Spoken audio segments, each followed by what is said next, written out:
Nous voici sur Firebase. On a les différents projets ici. Voici. On a Firebase qui est notre projet sur lequel on va se baser. Là.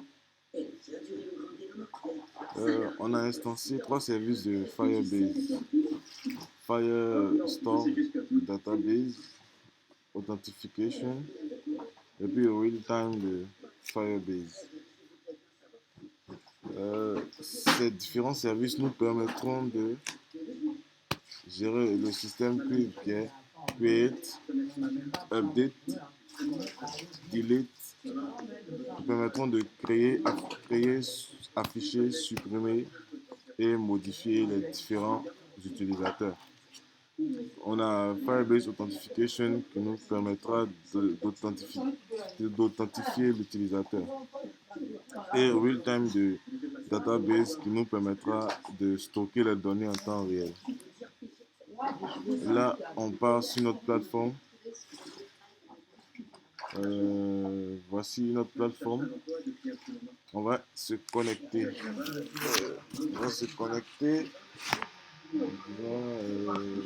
D'abord, on va montrer l'utilisateur avec lequel on va se connecter.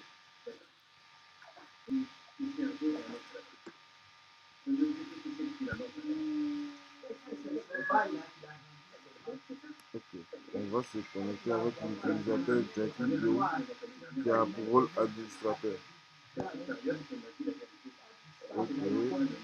Donc on vient ici, on se connecte bio@gmail.com. On met le mot de passe. Une fois qu'on a mis le mot de passe, on va faire se connecter. Et là, on est connecté sur notre dashboard administrateur.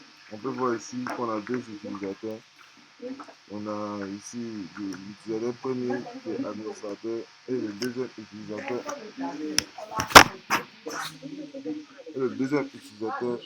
Ici, on va créer un nouvel utilisateur qu'on va nommer user. D'abord, on a le nom. Je mets n'importe quel nom. Voici Innocent. Je n'aime pas. Innocent.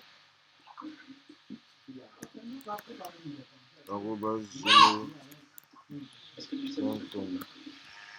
Le mot de passe, je vais mettre un mot de passe par défaut. Pour rôle, je lui donne utilisateur et je fais ajouter. D'accord. Une fois ajouté, on va faire jamais.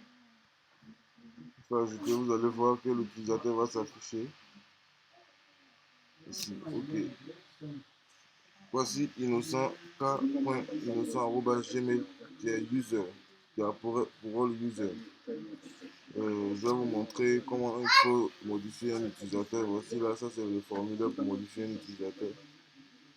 Et puis supprimer, on peut supprimer un utilisateur. On a tout supprimé. Là, on supprime l'utilisateur. On lui demande si on est vraiment sûr de vouloir supprimer cet utilisateur. On fait OK. Et l'utilisateur est supprimé. Et là, on va se déconnecter pour connecter un compte utilisateur.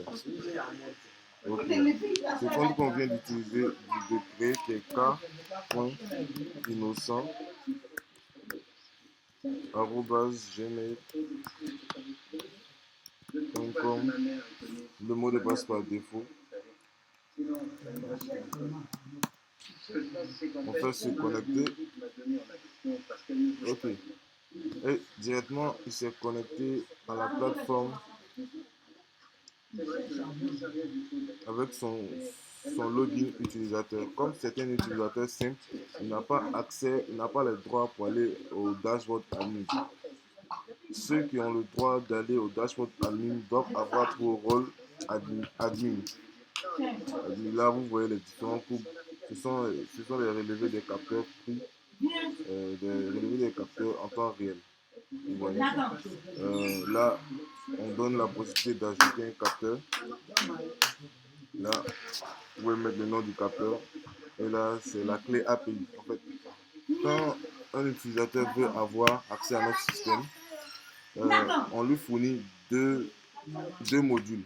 Un qui est la partie add, qui est le capteur, et un autre qui est la plateforme. La plateforme, on lui donne seulement un accès avec une session libre. Donc, quand il aura ses accès et sa clé API, il va créer un nom un nom de capteur. Il peut mettre capteur